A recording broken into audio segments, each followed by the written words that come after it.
Film does not do that hill justice. Holy moly. Hey, wish me luck. Welcome to the Bike Talk with Dave podcast.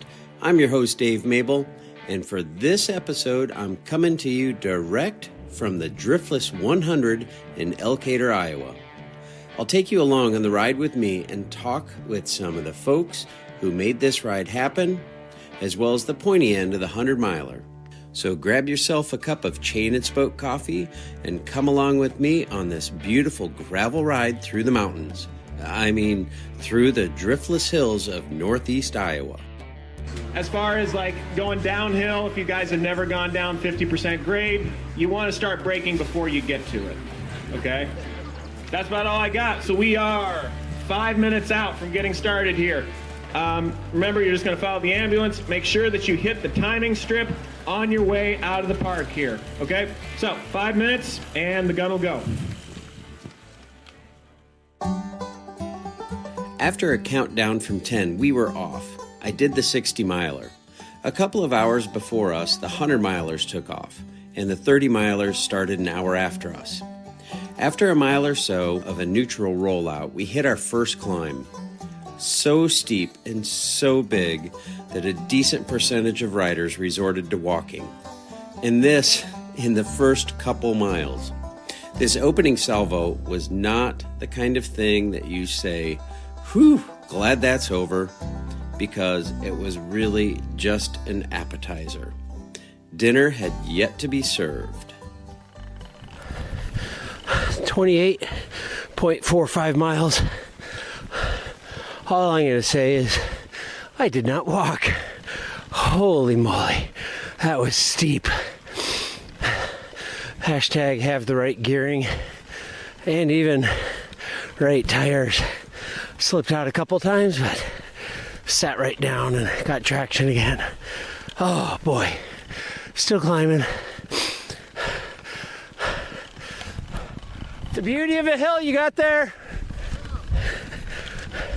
You got a grader? Grade that thing a little flatter for next year. Cheers. Now, another word for hilly is scenic, and scenic it was. Oh my gosh. I feel like I am riding through a Grant Wood painting.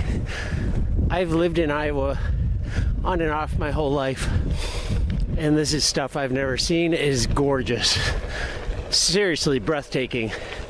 Helps that we've had a tailwind coming up to halfway point, in which we head back northwest and directly into the wind. Not really looking forward to that, but cruising along, feeling good, trying to eat, and just seriously enjoying the beautiful scenery. Highly, highly recommended. Peace, love, and happiness. With the scenic, endless hills, I kept waiting for my legs to fall off.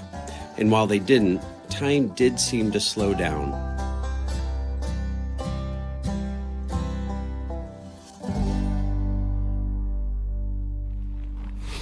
Oh, 50 miles down. These hills do not stop. Are we in heaven? Are we in Colorado? No, son.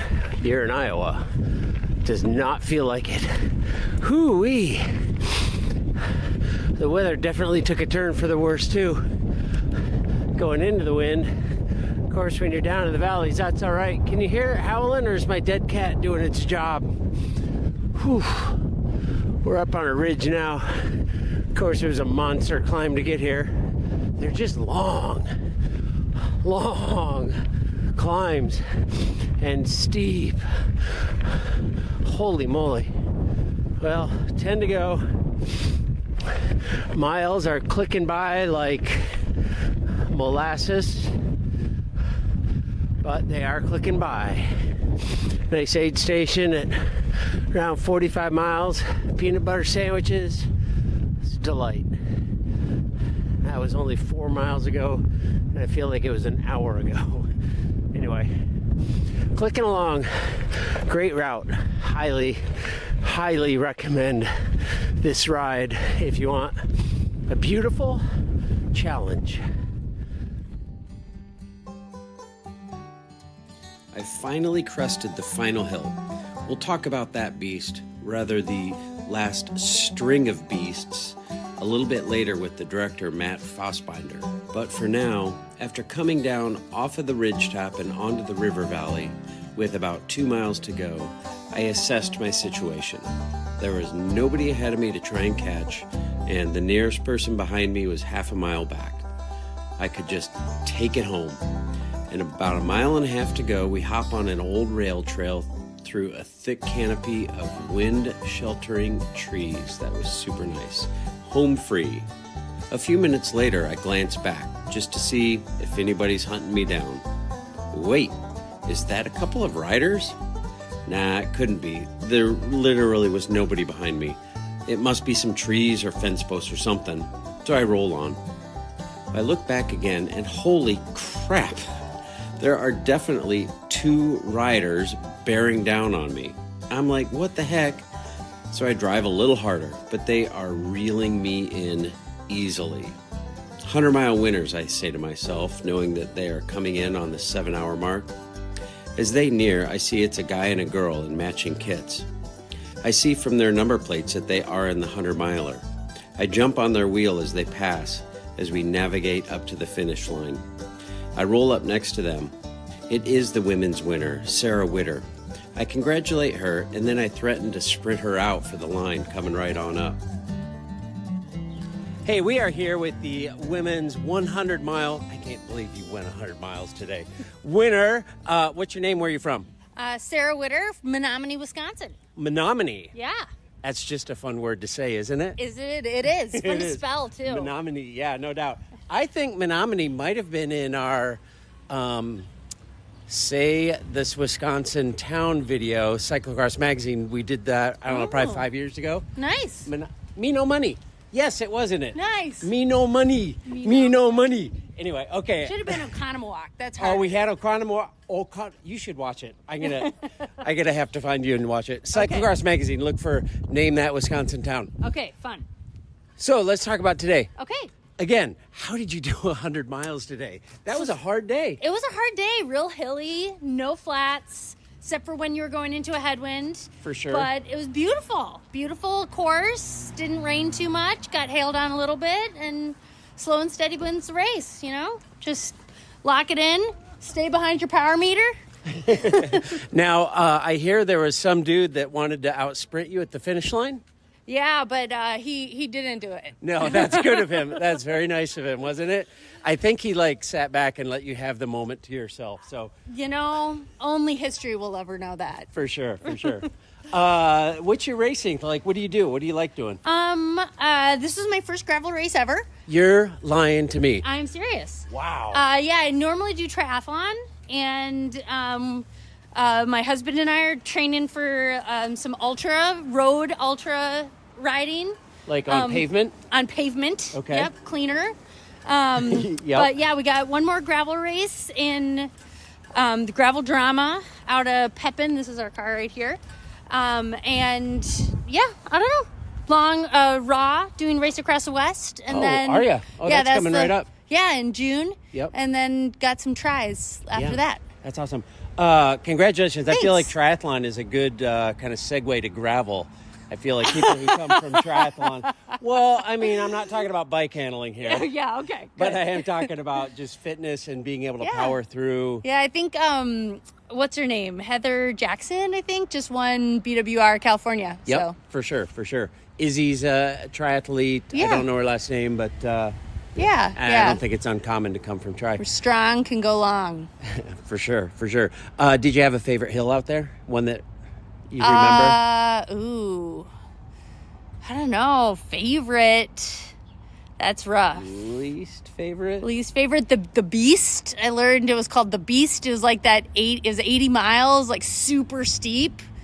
That was a grinder. I don't even know which one that would be. That was a There were grinder. so many. It was But never ending. I don't know. There's one really, like, it was more of a gradual climb, number like 68.5. I don't know. There's a bajillion climbs. But there was one where we were climbing up champagne gravel, like really in the sun, beautiful trees, and then like big dark clouds right in front of you. It's a pretty epic scene. That was Awesome. fun. Lucky you, right? Yeah. Thanks tons. I'll let you guys head back to Me No Money. Yeah. Seriously, check it out. Super fun. All right. Cool. Sonic Hunt, Matthew Vanderpool. Yeah. Like, I had all the stars in that thing, and they're saying nice. Wisconsin towns. Oh, fun. Super fun. Fun. Schwamigan. Yeah. Anyway, get on the great. road Okay. and have a great night. Yeah, great to meet you. We'll see you on the gravel sometime. I hope so. Speaking of Wisconsin, I talked with the men's 100-mile winner as well, Michael Lambert, who also hails from Wisconsin. Freaking 100-mile winner today. First of all, what was your time? Finishing time was like 5 hours and 42 minutes. That's crazy. Yeah. How'd you do that? Well, we had a pretty strong group of guys working together early on. I think it whittled down really quickly because of the climbs, but there was a group of about 7 of us. And I think that part of the reason why, despite it being kind of windy today, that we were able to finish so fast is because there was a lot of cohesion in that group. And, there were a few guys that were kind of dangling, but there were maybe 3 or 4 of us that were really staying consistently on the gas kind of throughout. And so yeah, that was a big part of it. But yeah. I feel like it was never ending up and down. I feel like it would be hard to keep a group together, especially for that long. Yeah, so it did really whittle us down, like I said, from the very beginning, and that group of 7 really quickly became a group of 4. 4 became 3, became 2, became 1, right? So it was kind of a course that created a lot of attrition and separated out riders just, based on basically watts per kilogram at the end, so. I was very familiar with watts per kilogram today. Oh, yes. It was a negative feature in my world. Did you have a favorite part of the course? Favorite climb? Memorable climb? Oh, man. Memorable descent? There were so many moments out there, so many things happen in a race of this distance. There was one moment in particular that I would point to. It was a road called Echo Avenue, I think. And we had to do almost like a U-turn to turn onto Echo. And I was off the front at this point, and the second place rider was chasing really hard, and we were within sight of each other on this climb, and it was incredibly steep. It was like a wall, and there also was a dog. So the dog comes running out. I'm basically riding at threshold or above threshold, and here is the number 2 rider, creeping down on me. And so that moment seemed really amazing to me in my memory looking back. But I think, I was solo for like the last 20 miles. And so what I was trying to think of a lot in those last miles were basically trying to stay thankful that, like, here I am doing this thing that's amazing, that, it's an incredible feeling to be off the front of a race like this. Meanwhile, right, you're also dying a million deaths. And so I'm trying to stay on the gas and stay as aero as I can, while also remembering to enjoy it when I can. So yeah, the last 20 miles were really incredible, and that climb was within that whole experience. So That's awesome. I feel like that's something we should all remember. Definitely. Yeah. For sure. Because it was gorgeous out there. Another word for scenic is hilly, and it was definitely hilly, but it was gorgeous out there. I felt like we were riding through a Grant Wood painting. Yeah. I mean, the landscapes in this part of the country are just incredible. Yeah. And we got kind of lucky. I almost expected to get wet out there today. There was some really dramatic backgrounds and skies and stuff, but we only had a few drops, and it was mostly good weather. So I was really thankful for that as well. Yeah, cool. Well, great job today, and good luck the rest of the year. Thank you so much. You bet.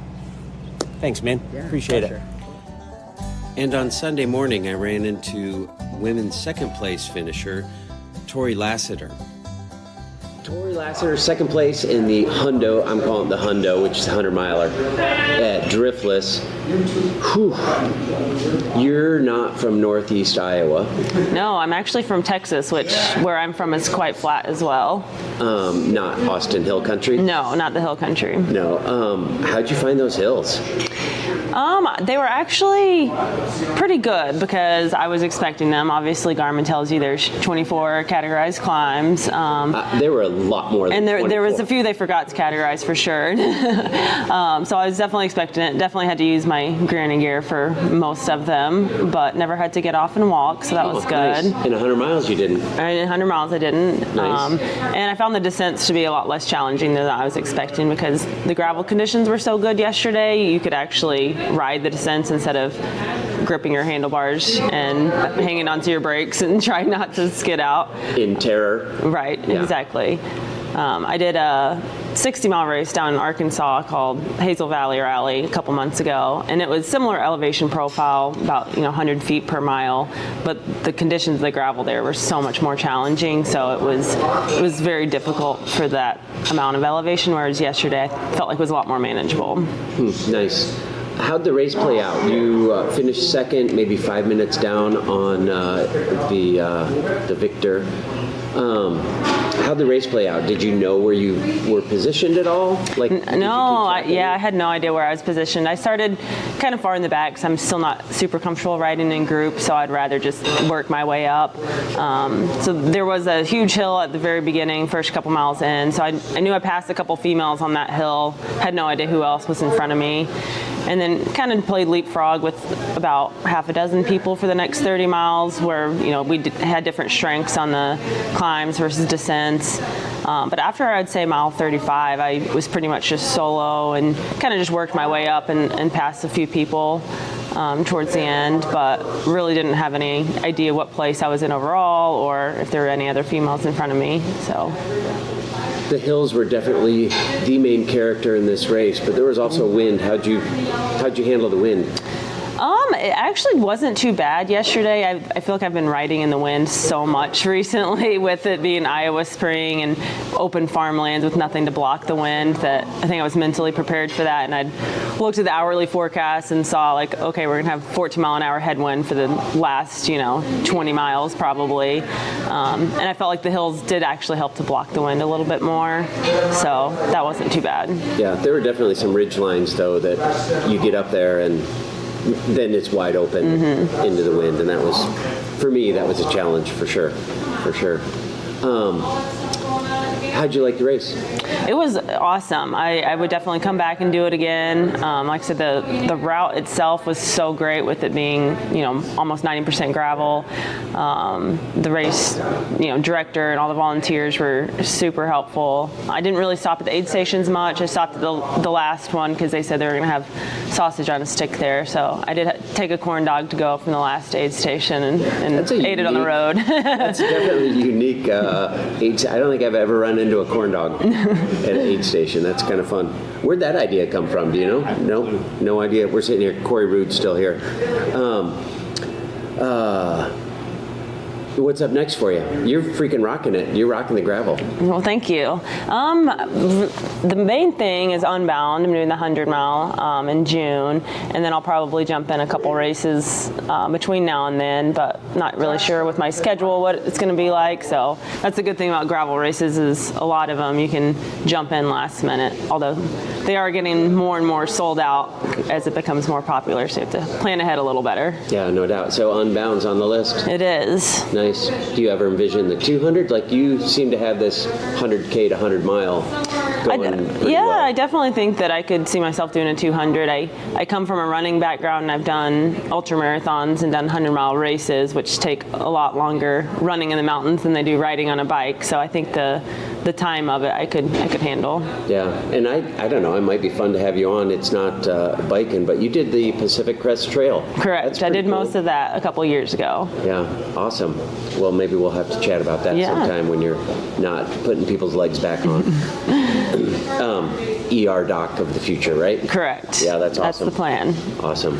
Well, congrats yesterday, and good luck at Unbound. That's Thank awesome. you. Yep, we'll see you on the gravel. Awesome. As we know, these events don't just happen. It takes vision, desire, time, and a lot of volunteers. Corey Rude, who recently won the 340-mile Iowa Wind and Rock, gave up his weekend this weekend to volunteer at the Driftless 100. So we sat down to have a chat about his day volunteering at the Gear Cafe. Events, any event doesn't happen without people stepping up and helping out. I mean, race director, organizer can only do so much. And I've been the beneficiary at events before, and the volunteers can make or break the race or just the ride. So it's just nice to give back. For sure. I talked to Matt last night, and I was like, where do you guys want to take this? The whole kind of steering committee, if you will, i.e. his wife and friends. They were hanging out at Deb's Brutorium, which was a gem of a little place in Elkader. This lady brews. There were at least a dozen beers that she brews them all. I'm into the darks, and a freaking Irish stout on nitro in Elkader, Iowa, hand brewed. That was great. Delicious beers. But anyway, we were having a beer, and I was like, what's your goal and what's preventing you? They don't know how far they want to take this. And the limiting factor is human beings like you who spend the day helping the ride as opposed to being in the ride. And I've never had, I've volunteered at a couple of different events. I've never had a racer come through an aid station that I'm helping out at and be like, geez, I'm really mad you're helping me today. You haven't had that happen? Everybody's so appreciative. Everybody's happy you're helping them. Even if their day's going bad, I've never had anybody just be so far in a hole that they're just mean to I would guess that they're very happy to see you at that point, for sure. So how was your day yesterday? What was your experience volunteering for the Driftless 100? It was great. I got to go, I was at the second aid station for the 100 milers. Got to see, which was about 47 miles into the race, got to see the lead group come through at 2.5 hours in, just flying. It's amazing. Yep. I don't know how they go that fast. Oh man, up those hills, and then it's one thing if it'd be a flat course and you can work together as a group. Right. But I mean, even with these hills, there's no draft advantage group. I mean, there is, but it's not pronounced like it is on a flatter course. So for sure, it was cool to see them come roaring through. So yeah, I bet they didn't stop. No, I bet not. I mean, 5:40 I think was the winning time, somewhere around there. I was out there, I did the 100K, and I finished in 5:02, and I'm going to say on record that that's a 5:02 I'm proud of for 100K. That was hard. I know the 100 milers, from what I've seen, somewhere 10.5 to 11,000 feet elevation gain in 100 miles. So it ain't flat. Nope. I mean, it's not coming. You're not getting 2,000 feet in a climb. It's 300-400 feet. Then you descend 300-400 feet, and then you go back up 300-400 feet. Every now and then you might get 500-600, but it was something else. It was something else. I could not believe that many hills could fit within a mile. Right. It was crazy. Any carnage out there? Did you see anyone hurting? I mean, people suffering, but nobody broken. Yeah. Oh, that's good. That's good. That means volunteers are doing the right thing. Everybody seemed in good spirits, good enough spirits. I mean, yeah, you come in, you're stiff, you're sore, you're tight, but nothing that it's like, I need to quit. And finally, we need to hear about the day and the course and the future from race director Matt Fassbinder. Here with Matt. Say your last name for me. Fassbinder. I will get that at some point in my life. Fassbinder. Pretty easy. Fair enough. You said that, I didn't. Dude, what are you, some kind of masochist or what? Hey, maybe a little bit, and it's part of the fun, right? Or to make something that is challenging, you gotta have the scenery for it, and so that's what we got. It is beautiful, no doubt the scenery is there, but this is just some steep, we had a conversation, I don't know, 2 months ago or whatever. Boy, I did not expect that steep and long. I swear, are we in Iowa? Like 2 miles. There was a spot I'm like, we are still going uphill. And then you see the next one waiting for you. Oh my gosh, it was unbelievable. How'd you put that course together?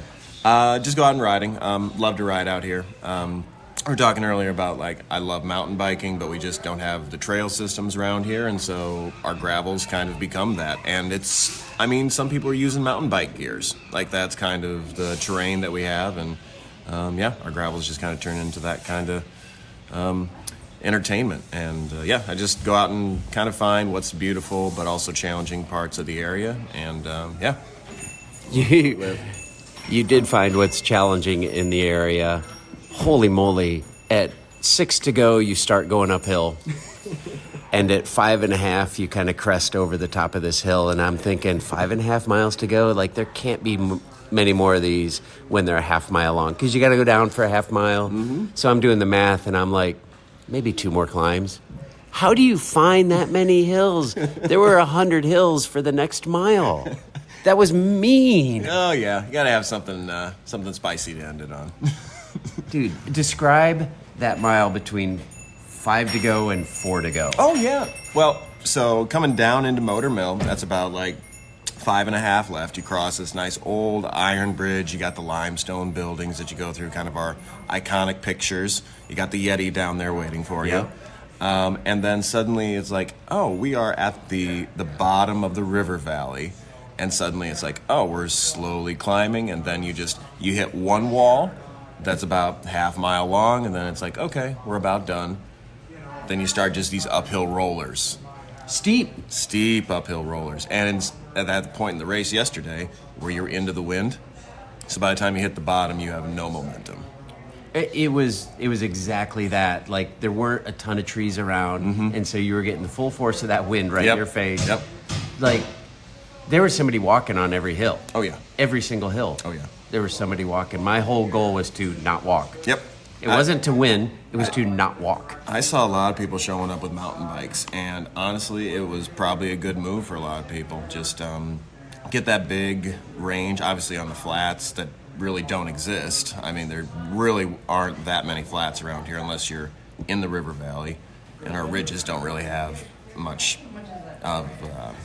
Our ridges are just, you hit the top of a hill, then you're going back down the other side. Right. So it's like you get a nice picture, and then you're descending 35 miles an hour.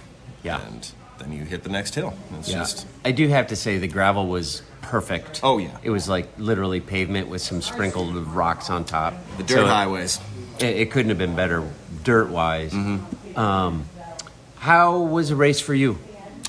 Well, just standing around watching people finish, and it was great. But it was good. We had, obviously, enormous turnout. I think we tripled our numbers almost from previous years. Probably because of the Bike Talk with Dave podcast. I would say that is the primary reason. For sure. Yep. Chain and Spoke Coffee, too. It really took off this year. I just really appreciate everyone who came out and kept supporting throughout the year, just getting other people to come with. And, we hope to grow it from here. Town's very receptive to it, and hopefully we can, once some of the construction around town is completed, we have a little more room to move around in town and get the whole kind of atmosphere of the town together, so we're not kind of isolated to one side of the river or the other. That'll help a lot, and just we're trying to build a bike community here too. And so if you see people on bikes, that's the first step. You got to see what's going on, and hopefully that builds some of that outdoor community around here. Yeah, for sure. Bike community event or not, like, I'd come up here and ride in the fall. Yeah. Like some of those views where the trees are just beginning to turn green. I was imagining them, the colors of fall, and like, that's just got to be breathtaking. Oh, it is. Absolutely. You hit some of the top of those hills and you just see orange and red for just like a carpet out there. Yeah, gorgeous. Well, great job on the event. I haven't heard anyone complain. I'm glad you haven't. Well, you're that's where they all go, is to you, right? Yeah. Definitely a hard race, but a beautiful race and well run and well organized. So Thank kudos. You. Appreciate that. It's great. I'm thrilled to have been a part of it. I appreciate that. Thank you, sir. we'll see you next year. I hope so. All right, rock on. Thanks, bud. Well, that's a wrap on the I Thought Iowa Was Flat Driftless 100 episode. No, it's not easy, but it is incredibly beautiful up here. And with the camping, the great food, the music, the beverages at Deb's Brutorium, it's a weekend and a ride worth putting on your calendar. Before I go, I need to invite you to another unique event. This one, a mixed surface race near Iowa City, Iowa, the Core 4.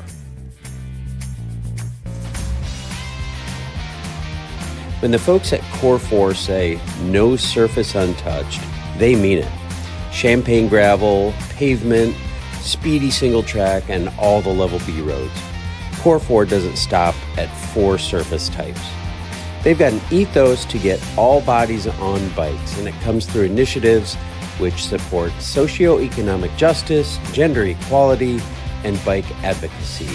It's all about community, opportunity, recreation, and engagement at Core 4. Go early, bring the fam. They've got everything. Bikes, bevs, packet pickup party at Big Grove, live music, free camping, and finish line fun for all.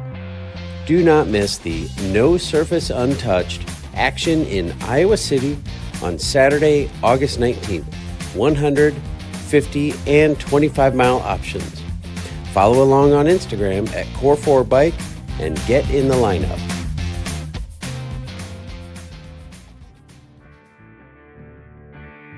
Thanks tons to Chain and Spoke Coffee for supporting the show, and thank you as well.